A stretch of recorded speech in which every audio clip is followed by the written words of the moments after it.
tardes, bienvenidos.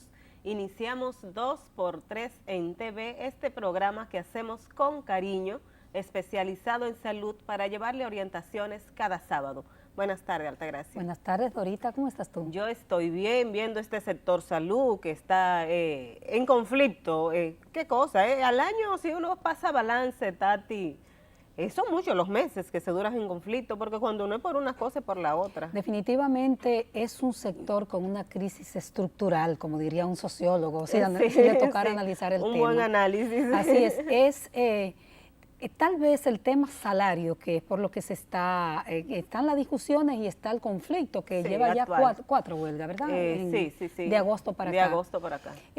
Todo es parte de una crisis. Se firma un acuerdo en noviembre del año 2016. Sí.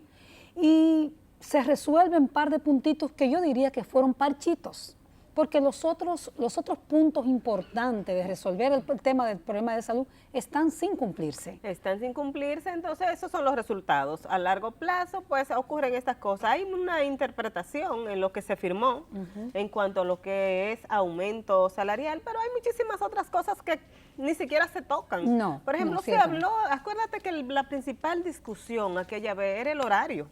El horario médico, de que había que cumplir las 4 horas que se establecían, pero ese tema nunca se ha vuelto a tocar más. Nunca se ha vuelto a tocar. Y los pacientes, perdóname, Altagracia, siguen pasando las mismas calamidades. Así es, por eso yo insisto que es un problema de estructura que nadie ha querido tocar. Cuando tú hablas con alguien del Servicio Nacional, del sistema, te hablan de la gran cantidad de incumplimiento, por ejemplo, por parte de los médicos, de ustedes, doctores, de incumplimiento, de gente que lo contratan, que si lo contrata la red de hospitales públicos tiene problemas para cumplir horario, pero si están en los patronatos o están en los hospitales de autogestión, cumple. Hay un problema serio en el cumplimiento del deber del médico, pero hay un problema serio en el Estado para entender lo que es el sistema de salud realmente también. Es institucional, vamos a decirlo así, porque usted es el patrón, o sea, se supone que las reglas deben estar claras y que hay que cumplir deberes, pero exigir derechos, o sea, que es algo que es en conjunto, que no es una decisión que si el médico no puede ir, no va. O sea, que usted tiene una responsabilidad y las autoridades tienen que hacer cumplir esa responsabilidad. Pero ¿qué pasa? Que con mucha frecuencia se comenta que el director del hospital pues no va a echarse de enemigo, vamos a decir así, al personal para exigiendo, porque después de todo saben que esto puede cambiar en determinado momento y hoy tú puedes ser el director, pero mañana tú puedes ser el especialista que está dando el servicio. Lo claro de todo esto es que se evidencia una vez más la orfandad en la que están sumidos los pobres en la República Dominicana, y eso sí es claro. Lo han puesto en evidencia las historias periodísticas todos estos días sobre cómo la gente se siente nada, como diría el Papa Francisco, basura, tratado por todo el mundo, y nosotros no vamos a responsabilizar, queremos ser responsables, para responsabilizar solo a los médicos, de todos, porque usted no puede permitir no dictatorialmente, o sea, usted no puede permitir que se perpetúe una crisis en los hospitales, en las redes, en un país enfermo, como yo siempre digo. Pero es lo que tú decías al inicio, ¿por qué en los hospitales de autogestión no ocurren esas cosas? O sea, mientras se está en un proceso de paro de labores médicas desde agosto, como tú lo dices, Tati, muy bien, que empezó la crisis, pero en los hospitales de autogestión todo el personal sigue trabajando normal. Entonces vamos a reestructurar, vamos a ver la manera, buscar, pagar bien, porque no te vamos a decir, porque los médicos tienen todo el derecho a exigir mejores condiciones laborales, ganar mejor, que si tú vas a durar 4 horas dando un servicio, pero sean 4 horas que tú sabes que tú estás recibiendo una remuneración y que tú vas a brindar un servicio con humanización, como siempre se utiliza ese término.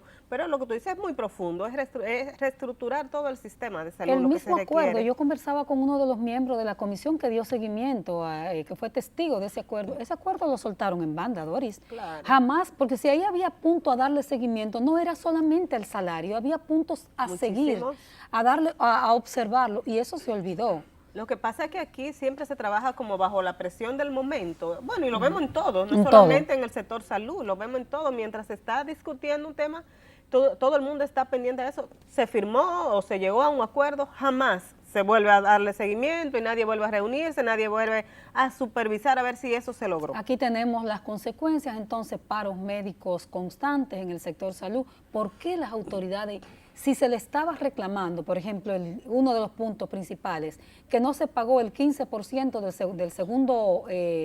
que no se completó ese 25%, como se había acordado. Exactamente. Si tú sabes que hay un reclamo sobre eso, ¿por qué tú dejas que el problema se ponga grande? No debe dejar que corra, ¿verdad? ¿Por qué no te sientas a dialogar? Venga acá, lo invitamos a una reunión, vamos a ver dónde es que está el problema. Pero explica, perfecto. Porque si se explica yo supongo que se entiende. Pues son profesionales, o sea, son personas que pueden razonar y decir, bueno, es verdad.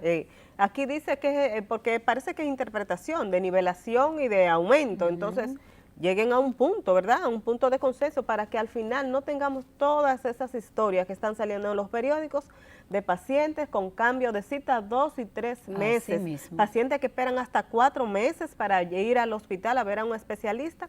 Vienen de San Juan, ayer entrevistaba yo a una persona así, y cuando llega al hospital sencillamente se encuentra con que no hay servicio. Le suspendieron la cita y ese es un don nadie.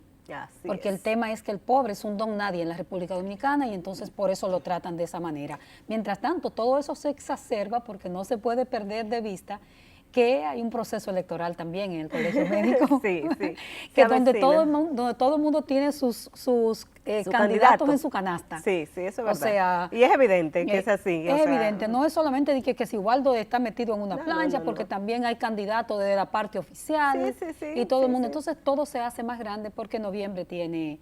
las elecciones del Colegio Médico son el 8 de noviembre. El día 8 de noviembre, entonces de ahí sería un mes después, el 8 de diciembre ya tomaría posesión nuevo presidente del Colegio Médico Dominicano, que vamos a esperar a ver quién será. Así es. Bueno, pues nosotros nos quedamos en esta parte de los comentarios aquí y hoy tenemos un banquete. Vamos a hablar de una enfermedad de alta incidencia en la República Dominicana y nosotros quisiéramos que usted, hombre y mujer, se quede en sus pantallas. Después de estos mensajitos comerciales, nosotros venimos con el contenido de la tarde.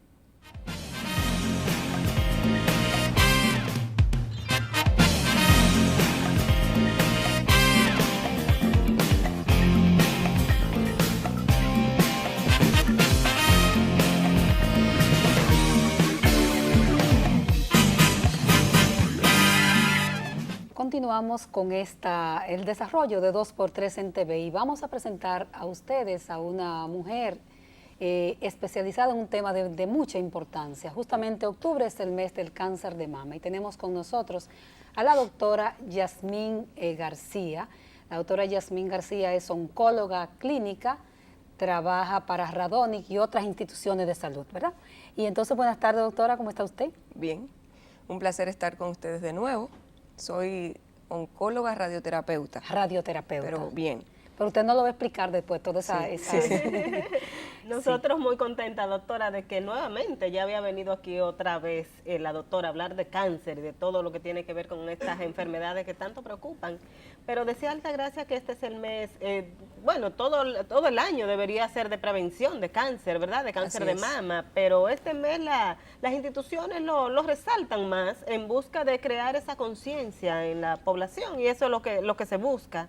Y queríamos saber, doctora, ¿cuál es la realidad del cáncer de mama en nuestro país y a nivel mundial? Sí, el cáncer de mama, Altagracia, sigue siendo el primer cáncer diagnosticado en mujeres en el mundo. De acuerdo, solamente le gana el cáncer de pulmón si uno lo mira como en población general. Pero el cáncer de mama es el de primer diagnóstico. En nuestro país igual, o sea, las mujeres lo que más tienen es cáncer de mama. Extrañamente, de lo que más mueren es de cáncer de cervix. Y eso es lo único que nos quita como de esa epidemiología global, porque el cáncer de cervix en el mundo ya no mata a tantas mujeres, solamente en países pobres, y eso es lo triste. Perdón que haga esa relación, pero es como importante, porque como bien dices, en octubre el mundo entero se torna rosa y todo el mundo habla del cáncer de mama. Es importante, pero es importante también saber cuáles son nuestros problemas de salud y a la mujer recordarle que está muy bonita la campaña, pero que también hay algo que se nos olvida a veces, y es el tema de prevención en cáncer de cuello uterino. Y hablar de cáncer el año completo, doctora, porque no es octubre, nosotros lo hemos criticado desde acá, o sea, parecería que es octubre nada más. No, hay gente que se enoja, y de hecho una amiga que es reportera me decía, yo no hablo de eso, porque me molesta como todo eso, viendo tantos. y uno habla, dice, hay cáncer de todos los colores, no solo es el rosa. Pero bueno, existe la campaña y es bueno tomarla y hacerse eco de ella, ¿no? Doctora, ¿y podríamos decir que esas campañas así dan resultado? Porque usted lo decía al principio, cada día hay más casos o sea, es el primer lugar en mortalidad por cáncer. Mira, yo espero que sí, porque no se ha medido, tal eso vez. es como, yo digo, como evangelizar, que puede que tú no estés atento a eso o que ni te interese, porque tú estás evangelizado o no te importa. Perfecto. Pero de repente hay alguien que sí, todavía nunca oyó y necesita oír. Perfecto. Entonces hay mujeres que pueden decir, pero es que a mí nunca nadie me dijo.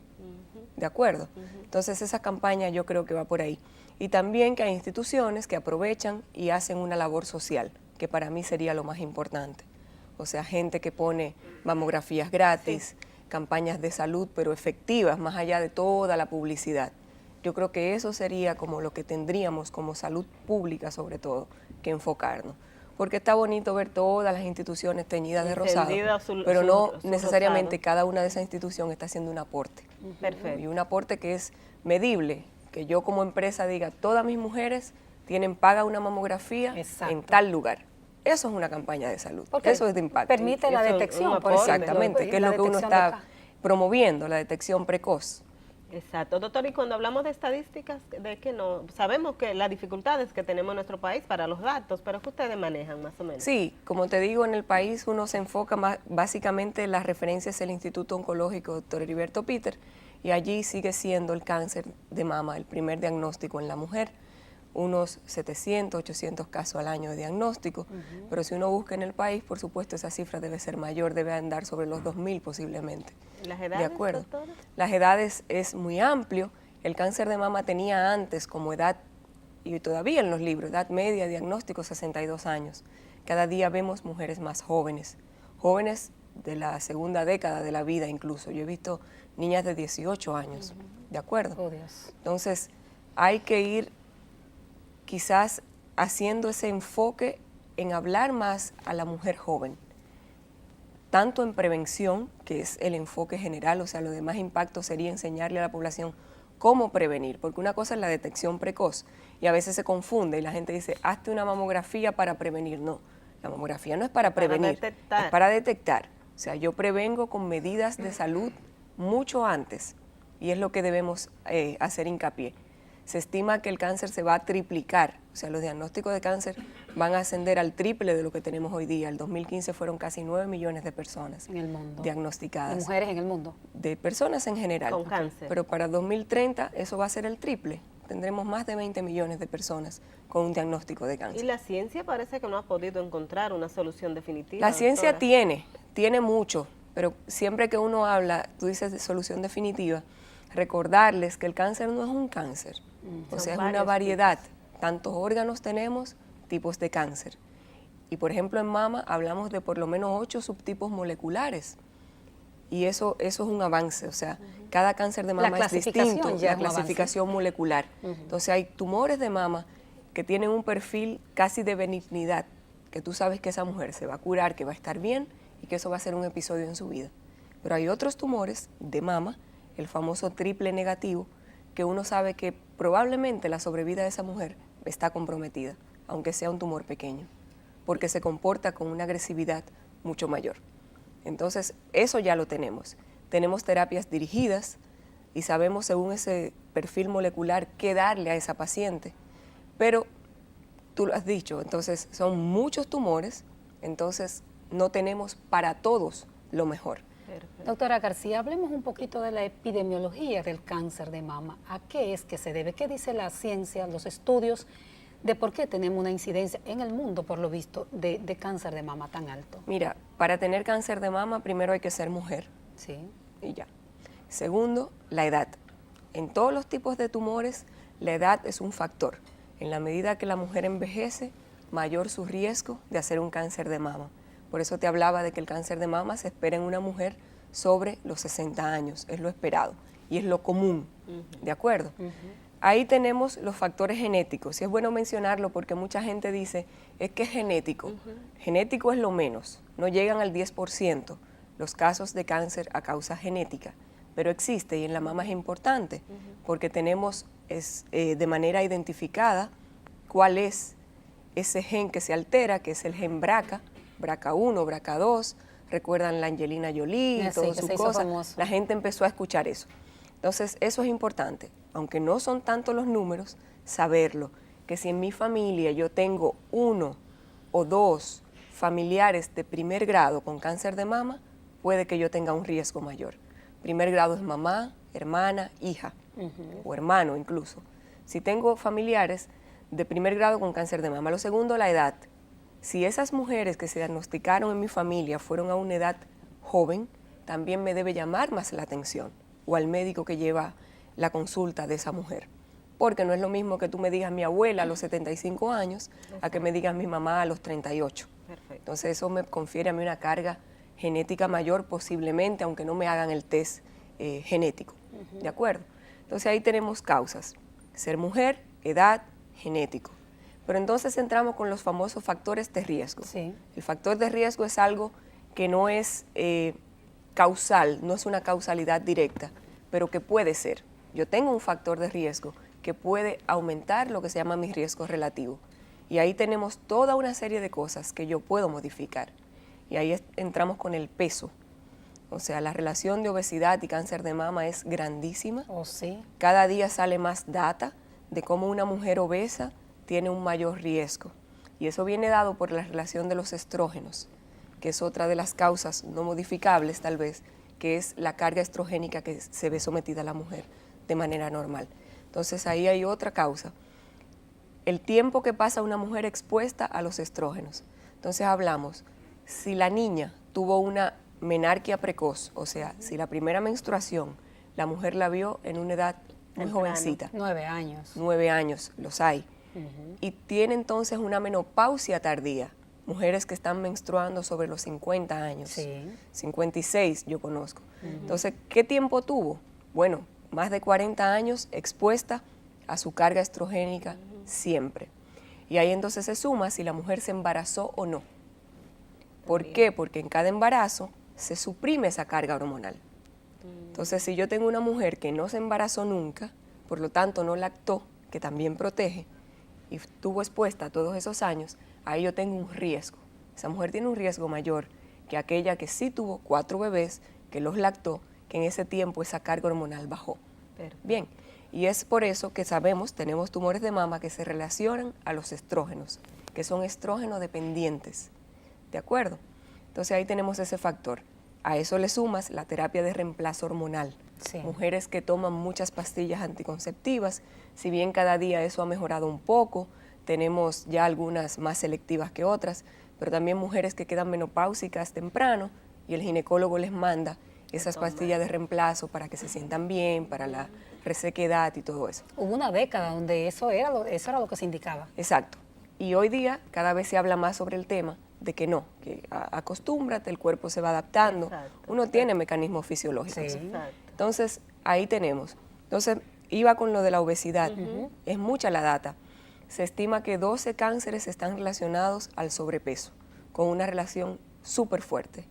Okay. Tenemos el tema del alcohol. Hasta hace muy poco decíamos, muy felices, de que una copa al día era segura, pero hace como 2 meses salió un estudio poblacional de seguimiento de una gran población de mujeres, donde se vio que incluso una copa al día aumenta el riesgo relativo de cáncer de mama. Incluso vino. ¿De acuerdo? Entonces ahí lo que uno tiene que, yo le digo a las pacientes, empezar a negociar. Y a mis amigas, o sea, yo tengo una serie de cosas. La inactividad física. Entonces yo tengo que decidir la alimentación. ¿Cuáles de esas cosas yo voy a negociar? ¿Qué puedo yo hacer para bajar ese riesgo total? Posiblemente yo no puedo cambiar que voy envejeciendo y que mis células van a cambiar. Hasta ahora no se puede. No se puede. No. Pero sí yo puedo decir, bueno, yo voy a bajarle mi ingesta de alcohol, tanto en frecuencia como en volumen, porque ahí el número cambia.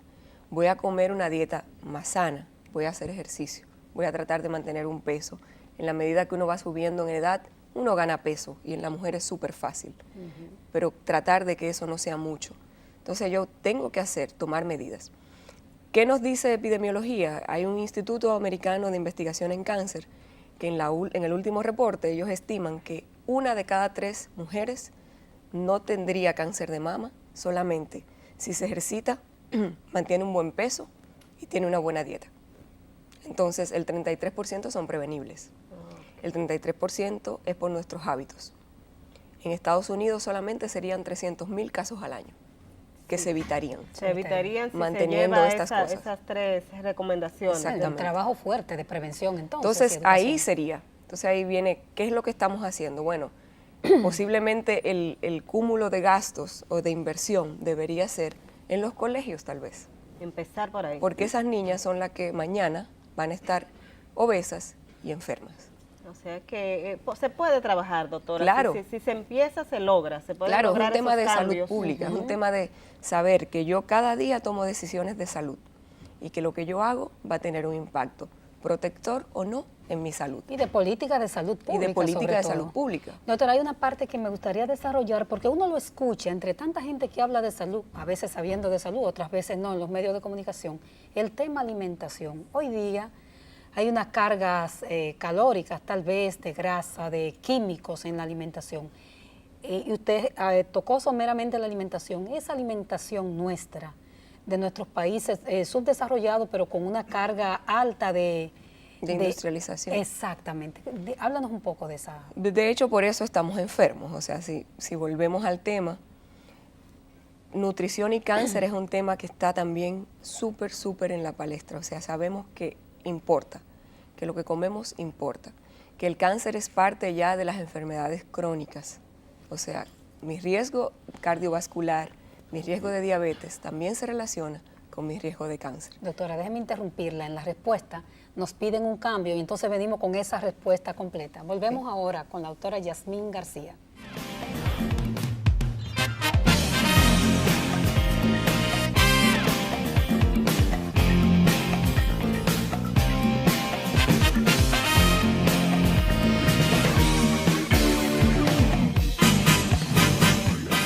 Seguimos conversando con la oncóloga Yasmín García. Doctora, hablábamos de la alimentación, de esas recomendaciones, decía Tati, de nuestra dieta diaria. ¿Qué debemos comer? ¿Qué debemos hacer para mantener la vida saludable que necesitamos? Si tú me pides una indicación rápida como un consejo, sería alejarse de las comidas procesadas y de volver a lo básico, o sea, comer cosas que vienen de la tierra. Hay toda una corriente de médicos enfocados en lo que se llama una alimentación basada en plantas. ¿Qué significa eso? Que yo quito todo lo que es procesado, le bajo el nivel a las carnes lo más que pueda, si puedo las elimino incluso, y tengo una dieta más basada en frutas, vegetales, legumbres y granos. Pescado. Y eso tiene un impacto sumamente importante. Si voy a comer carnes, preferiblemente pescados y carnes blancas.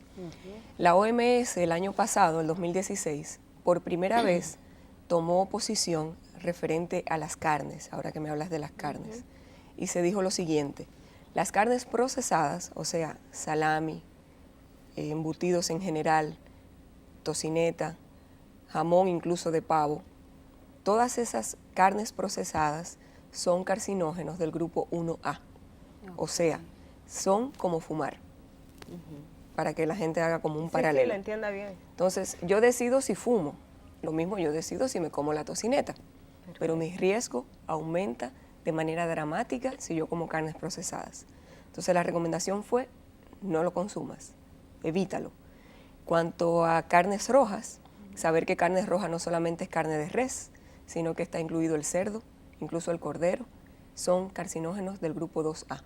O sea, ¿qué quiere decir eso? La evidencia hasta el día de hoy no es tan pesada como para decirle a la población no lo consumas, pero sí hay evidencia de que no es sano, ¿de acuerdo?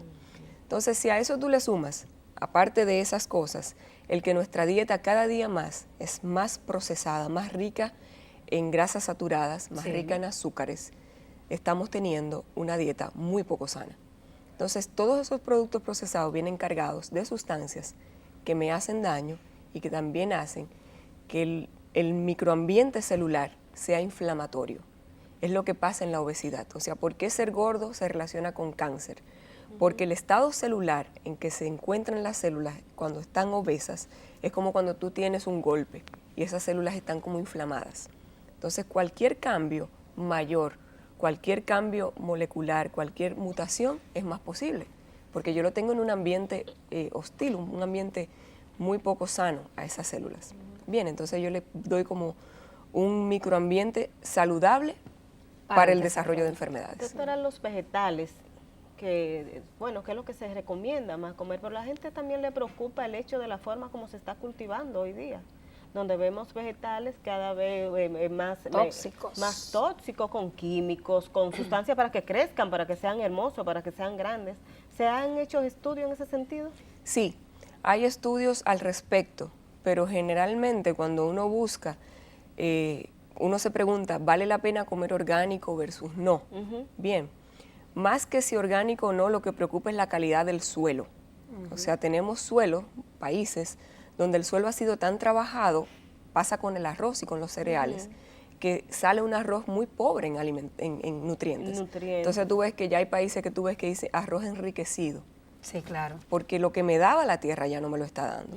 ¿De acuerdo? Yo creo que, por ejemplo, en países como el nuestro, por suerte, todavía vivimos en un país donde no ha pasado eso.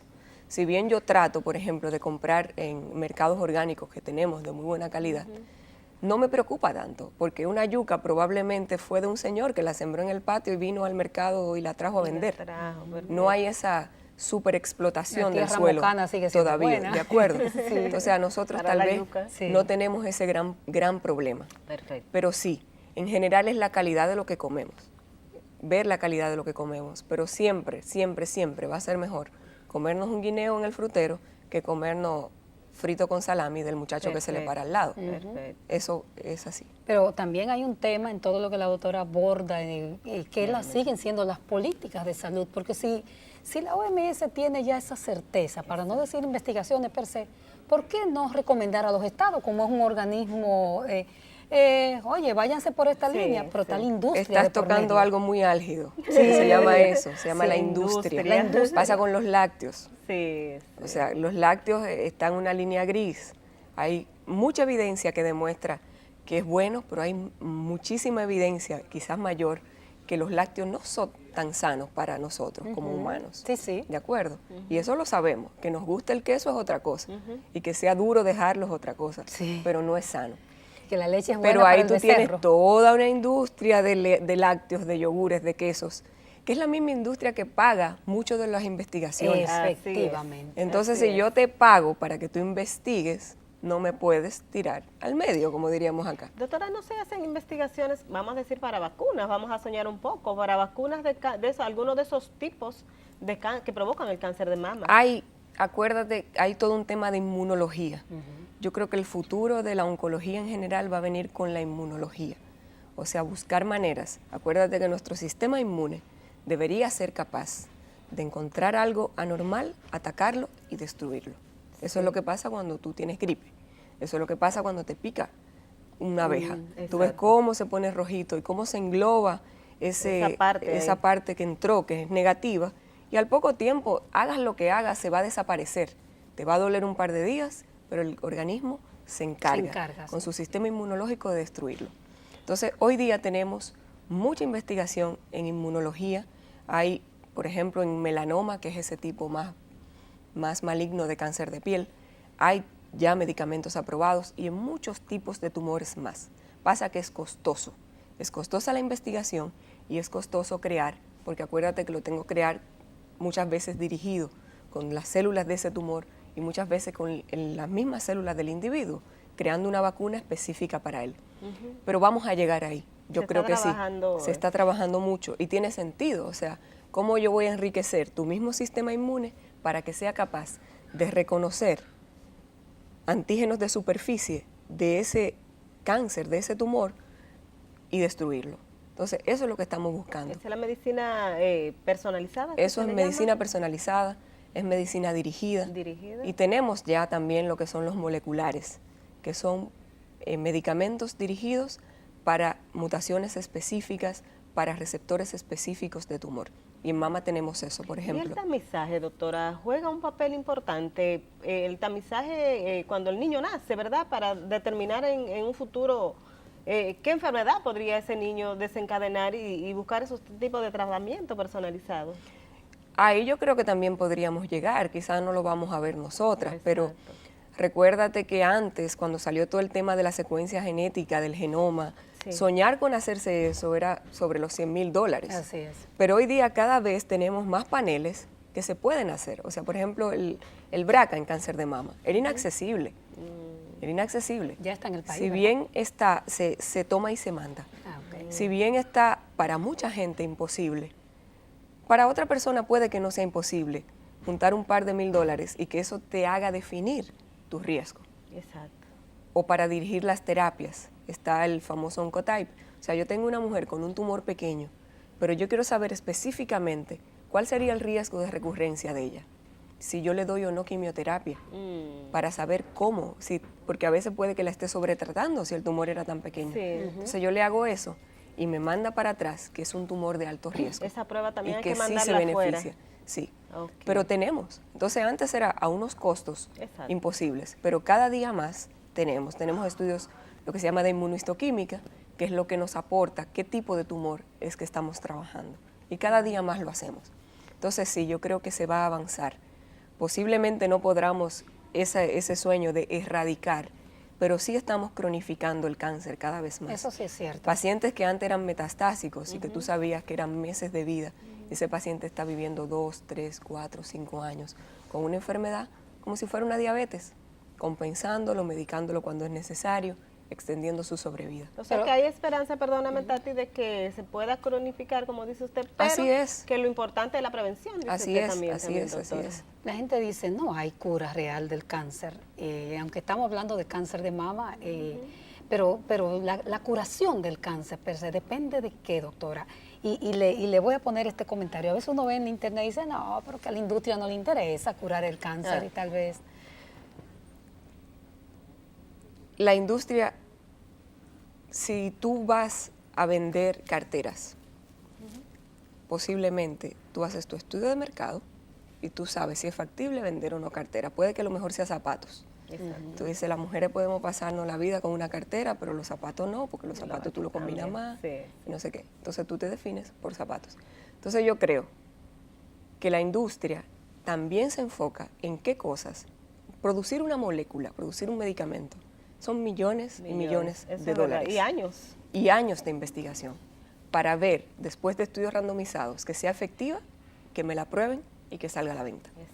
Entonces, ¿qué pasa? Ahí uno tiene esos tumores donde tenemos muy pocas herramientas, como cáncer de páncreas. ¿Por qué? Porque probablemente en un tumor que es tan mortal, la industria o yo que vaya a producir una molécula, no me voy a enfocar en algo que posiblemente no me sea costo efectivo y que ni siquiera llegue a la luz. Entonces, por eso tenemos mucho avance en algunos tumores más comunes, como próstata, como mama, porque yo sé que sí. Aparte que lo que se ha investigado es mucho.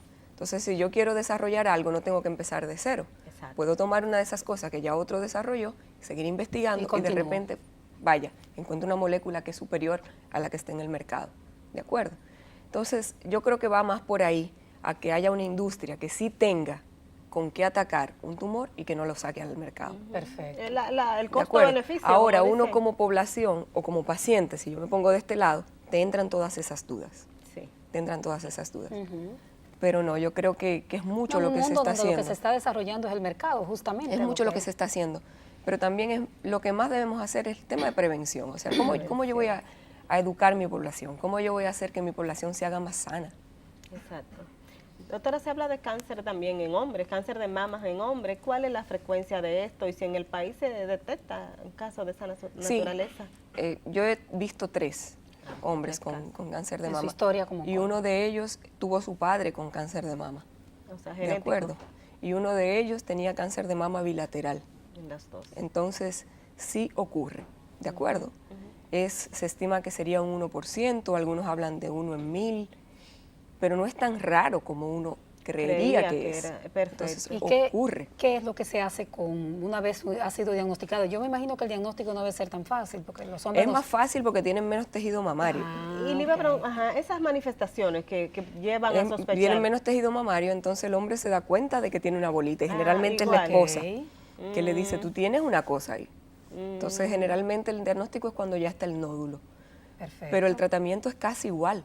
O sea, es extirpar ese tejido mamario, hacer un vaciamiento, explorar la axila y ver si se ha ido a la axila, y ya luego con ese histopatológico definir los tratamientos. Si hay que irradiarle la pared costal para prevenir una recurrencia, o si hay que darle un tratamiento también de medicamentos de quimioterapia. ¿Quién lo diagnostica en el caso del hombre?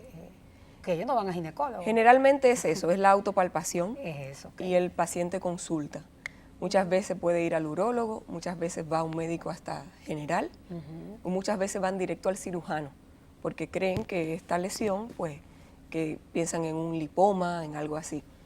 Pero hay familias, los casos que yo he tenido, cuando les ocurre ya están alertas, porque casi siempre corresponden a casos familiares. Y hay alguien que han que lo haya visto ya tenido. un ¿Y abuelo, qué se un hace tío. aquí? ¿Una mamografía?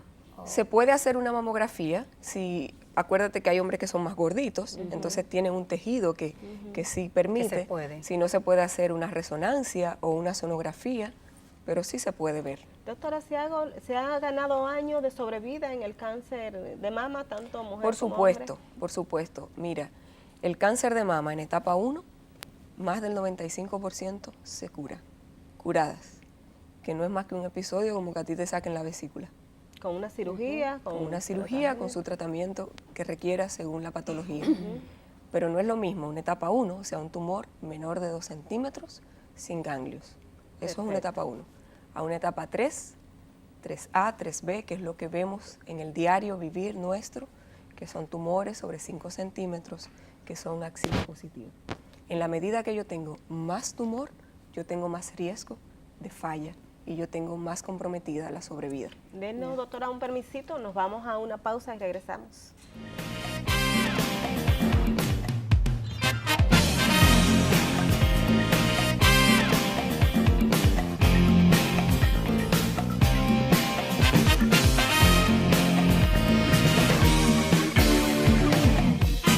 Continuamos esta conversación ya en el último segmento con la doctora Yasmín García, doctora oncóloga clínica y Radioterapeuta. radioterapeuta. Doctora, en el país ya cada vez más hay instituciones diversas que trabajan la problemática cáncer. Está el instituto, digamos la madre de todos, el instituto oncológico, pero también está el INCAR, está Radonis, Oncocer, Sabiacar. ¿Cuántas instituciones que se conozcan ya están trabajando la problemática, no necesariamente como prevención, sino como tratamiento ya de la enfermedad, creo, ¿verdad? ¿Nos puede edificar un poquito? Sí, son muchas y tenemos también unidades oncológicas.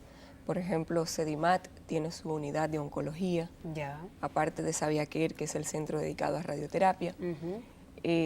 La Plaza de la Salud creó hace un par de años lo que se llama Oncoplaza, una unidad muy bonita, donde ven oncología y hematología. Tienen también su unidad de urología ahí. Es verdad. Incluso otras clínicas privadas más pequeñas han desarrollado pequeñas unidades y tenemos grupos oncológicos independientes como RODI, Onco5, que son grupitos de oncólogos que se reúnen y forman una unidad, porque recuérdate que para el tema de la quimioterapia es necesaria una unidad donde ellos puedan preparar los medicamentos, que esa quimio se le pueda poner al paciente, muchas veces de manera ambulatoria y cosas así. Y tenemos los oncológicos, ¿de acuerdo? Dentro de todo, creo que la meta sería esa, tener una integralidad en los tratamientos y posiblemente el sueño, la doctora Catalina González siempre habla de ello, de tener unidades funcionales. ¿Qué significa eso? Entre los institutos, tener unidades dedicadas netamente a la patología, donde tú vayas como una pequeñita clínica de mama, una pequeñita clínica de cervix, una pequeñita clínica de tumores para hombres, de próstata, del aparato reproductor urológico. Pero de eso hablamos. Pero sí, tenemos cada día más unidades y cada día más se avanza y se crece en cuanto a la mejor decisión terapéutica. Eso le iba a preguntar, doctora, ¿cada institución de esa tiene sus protocolos propios o hay ya unos protocolos unificados en el tratamiento de cada uno de estos tipos de cáncer? Generalmente nosotros nos ceñimos con guías y protocolos internacionales para la decisión de la conducta terapéutica. Los centros, por ejemplo, cada centro igual debe tener sus guías y protocolos de tratamiento. En Radonic los tenemos. O sea, una próstata debe tratarse de esta forma, con estos parámetros, y esto es lo que está estudiado y esto es lo que la evidencia dice. ¿De acuerdo? Y también es importante los comités, los comités de tumores. Eso es súper importante. Lo tienen esas instituciones. Exacto, y deberían, las que no deberían. ¿Por qué? Porque si bien uno tiene la formación y uno se basa en las guías, la decisión unilateral no siempre es buena. ¿Por qué? Porque varias cabezas piensan mejor. Claro. Entonces puede que yo tenga enfrente a un paciente que yo considere que por su edad, por el deterioro físico, no me va a tolerar el tratamiento, pero de repente otro dice, no, pero espérate, vamos a mejorarlo un poco, vamos a hacerlo así, vamos a hacerlo menos intenso, pero se puede beneficiar. O de repente no, este paciente no se beneficia, lo mejor sería cuidados paliativos. Generalmente buscan, ustedes hacen esos comités, Sí, ustedes existen. discuten los casos. Yo, por ejemplo, aparte de nuestros comités internos, participo en el comité de oncología de Sedimat, participo en el comité de oncología de la Plaza de la Salud, donde ellos nos invitan como personas externas, y tú vas y puedes dar tu opinión y discutir los casos. Sí, claro. Eso hace que se fortalezca hasta una opinión sobre una casuística determinada. Así es. Y eso va en beneficio del paciente. Claro, y que cuando tú le dices al paciente, el comité decidió. Exacto. Eso le da peso. Y le da, exacto. Acuérdate que la medicina cada vez es más como globalizada. El paciente que yo tengo, tú vienes conmigo a la consulta y ya tú tienes una hija que está en Vancouver que le está preguntando a un médico que si eso lo que yo te voy a hacer es así. Efectivamente, sí. Y uno se ve, yo me veo sometida, el paciente cada vez está más informado. Así es. Doctora, ¿y qué tipo de cáncer, perdón, es lo que a ustedes le da más trabajo diagnosticar? O sea, ¿en qué tipo de cáncer generalmente esos comités se reúnen y hay más, genera más discusiones para poder llegar al punto de consenso? El consenso, te digo, para mí lo más difícil son esos pacientes que están en el borde, ya sea de edad, por ejemplo, una viejita de 94 años que te viene sangrando de un cáncer de cervix. Entonces tú dices, tengo que tratarla por calidad de vida. Exacto. Porque está sangrando y le duele. Pero hay unos hijos que dicen, pero someter a mi mamá a una radioterapia a los 94 años. Sí. Entonces esa es una decisión donde entra lo ético, lo humano, lo médico, y decidir cómo curar o cómo aliviarla sin dañarla. Para mí esos son los casos más difíciles.